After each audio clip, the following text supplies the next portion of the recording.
Hey there, this video is part of my series called Freelancer Diaries, where I share my freelance journey in public while showing you the behind the scenes on branding, strategy and everything in between. This is a recap about what happened last week, my wins, my failures and what's next for me, so enjoy the ride!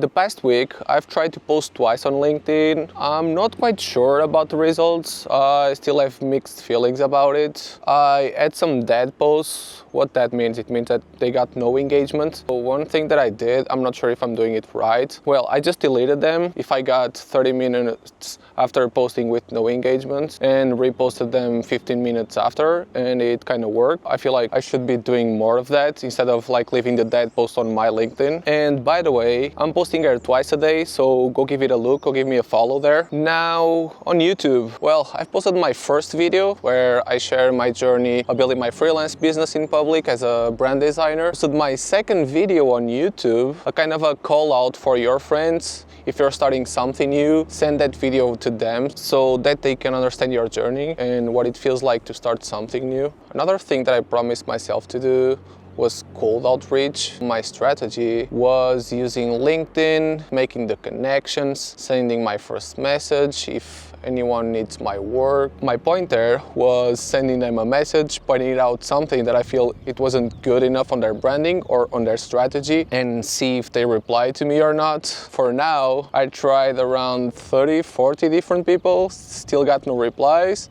not even any conversation, thing that I got past week. I'm not sure if I need to revise my strategy, my approach, or if I need to work better on my lead selection or try to find better leads. Above all, and lesson learned, cold outreach is tough. You need to be ready to face rejection, and rejection is not easy, at least for me, probably to anyone, but I take it really personally. I don't know why. I feel like it's a personality trait. Also, rejection takes me to a place of doubt if I'm doing the right thing, if I'm reaching to the right people, or if I'm choosing the right leads or contacts, if you want to call it that way. So doubt has never been a good friend of mine, and I'm fighting it and trying hard not to feel the rejection and keep moving. But yeah, overall it's tough. Freelancing is not easy. I just want to do my job. I just want to design. I just want to help brands grow through branding strategy. And this sales part is killing me. Well,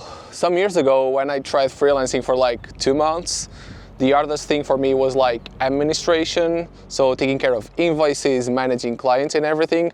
But now I feel like the hard part is sales for sure. And I just want to design things and I just want to get the business going so that I can do what I love the most. I feel like I can't avoid the hard part, I need to do it. What I need to do now is turn what I don't like in something that I love. Another thing that it's harder than rejection is being ignored. Embrace rejection, embrace being ignored. The lesson that I take from that is just keep moving, and if it doesn't work, change the strategy. I just launched my February Spotify playlists, the music that I've been listening throughout the whole month to kind of feel inspired and keep my journey going.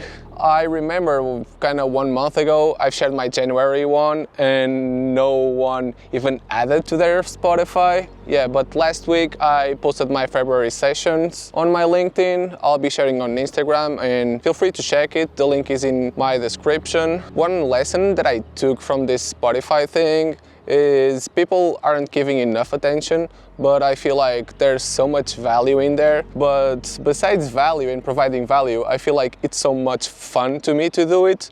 So I don't see any reason why stop doing it, even if it doesn't get any engagement. But yeah, it's something that I'm really proud. It's so much fun and keeps me motivated to do my work. So yeah, give it a check.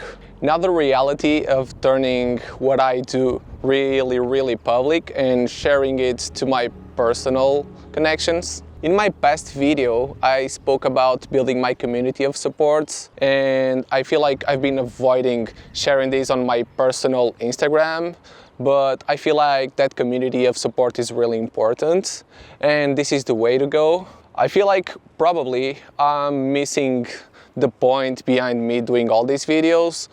So ultimately, I want to get clients going, I want to run my business as a freelance brand designer, but overall, I feel like starting out, I need my community of support. I'll be sharing this on my personal Instagram. Welcome all of you that know me personally or know me through Instagram. Once again, I know that you're not my targets. I know you're not my ICP, my ideal customer, but I feel like my community of support is more important on this time than my ideal customers. Since your support is so good to me, it gives me more time to focus on the content that I'm doing and on my business and sharing my journey publicly. Well, this act is not serving the purpose of building my business directly, but indirectly it's influencing as it gives me more motivation to continue doing what I'm doing. To finish things off of my freelance recap from past week, manifesting. I feel like this is an important word.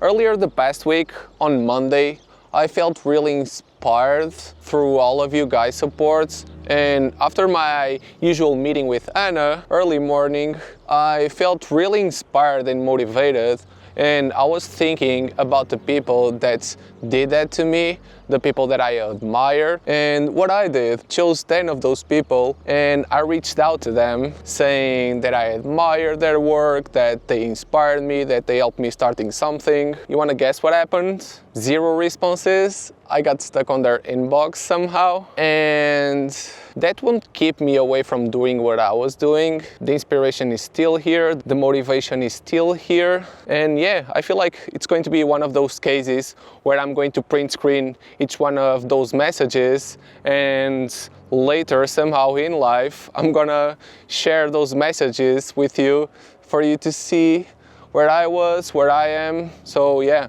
fingers crossed. And yeah, now I'm going to share with you what am I going to do next week, what are my next steps. So yeah, back home.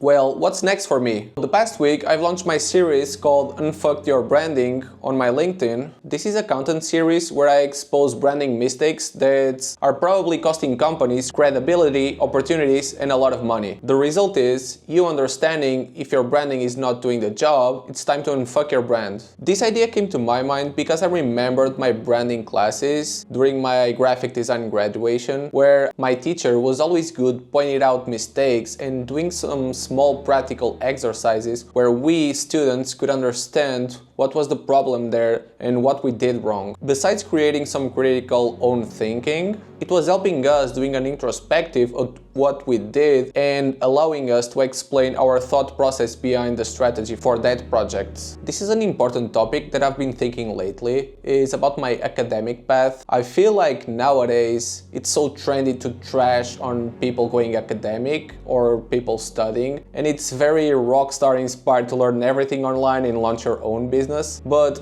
I feel very grateful for my path, and I'm really thankful for my parents for allowing me to do that. And now, looking behind, it was one of the best decisions that I've ever made. It allowed me to, now that I'm an established designer, understand my decisions. It makes me feel safe to know that I took a decision because I know it is with a purpose. One thing that really helped me is to always have a reason for doing anything in design. If you design something that you can't explain or feel, don't do it. Now, my brand archetype. Looking on the short run, it looks like a fail, but what I did, I created evergreen content. And what is evergreen content? It's content that it's constantly updated, it's content that it's useful and provides value. The brand archetype quiz will always live on my website and is always available for lead generation. You can think of it of some kind of a passive lead generation tool there. For now, 0 leads from there. I just got some feedback from colleagues, but I want to extend a little bit more that feedback before jumping into ads. I feel like the quiz has a lot of potential if I work with ads, and it can work as a lead generation tool,